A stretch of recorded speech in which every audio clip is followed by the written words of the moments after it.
আসসালামু আলাইকুম রহমতুল্লাহি ওবারাকাতুহ।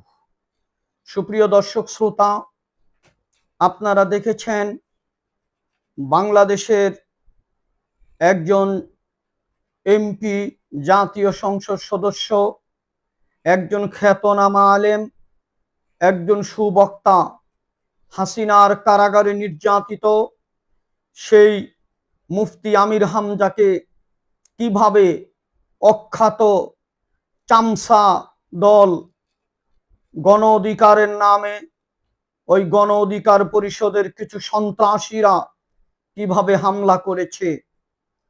এই দেশটা কি এরা মগের মুল্লুক পেয়ে গেছে? গণ অধিকারের নামে হামলা করার মতো সাহস এই দেশে কিভাবে পায়? কাদের ইশারায়, কাদের ইন্ধনে এটা করেছে?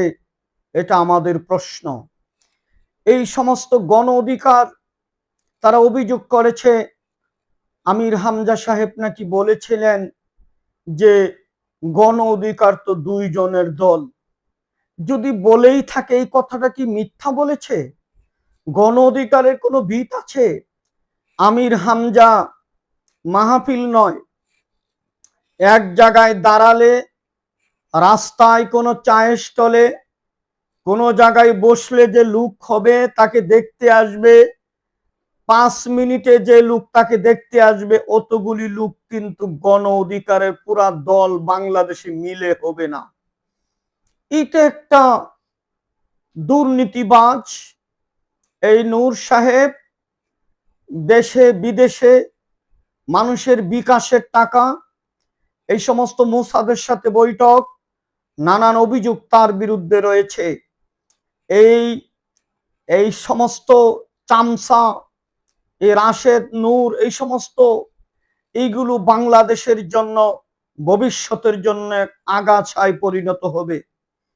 সেই সমস্ত দলের লোকেরা আমির হামজার মতো একজন সুখ্যাত ব্যক্তি, যিনি জালিমের নির্যাতনে কারাগারে, যিনি আয়নাগরে মতো জায়গায় যিনি যাকে নির্যাতন করা হয়েছে, সেই এমন একটা ব্যক্তিকে তারা আঘাত করেছে। আমি বলি হাতি গুড়া গেল তল, বুড়ি কয় কত জল। কারণ হচ্ছে ও জানে না এই গণ অধিকারের, এরা জানি, আমার বিশ্বাস এখনো হচ্ছে না গণ অধিকারের লোক এত লোক কোথায় পেয়েছে তারা আরেকজনকে হামলা করতে পারে। এরকম সাহস তো, এরকম লোকবল তো গণ অধিকারের থাকার কথা নয়। তারা আওয়ামী লীগ এই সমস্ত লোক এদেরকে ধার করে এনে এই আঘাত করেছে। চূড়ান্ত বিচার বাংলার জমিনে হতে হবে। এদেশে আমির হামজা হচ্ছে নক্ষত্র, আমির হামজা হচ্ছে বাংলার অহংকার। মুফতি আমির হামজা মাননীয় এমপি, তাকে যারা আঘাত করেছে, আমি অন্ধ হাফেজ কাজীমউদ্দিন আবেদন জানাচ্ছি 24 ঘন্টা মধ্যে এই দালালদেরকে ধরে বাংলাদেশের আইন অনুযায়ী তাদের বিচারের ব্যবস্থা করতে হবে। তাকে মার্ডার করার জন্য তাকে আঘাত করা হয়েছে, এই মার্ডারের বিচার অচিরেই করতে হবে।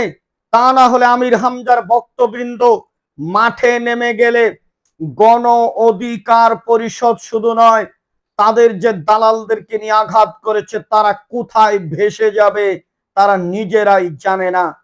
আসসালামু আলাইকুম রহমতুল্লাহি ওয়া বারাকাতুহু।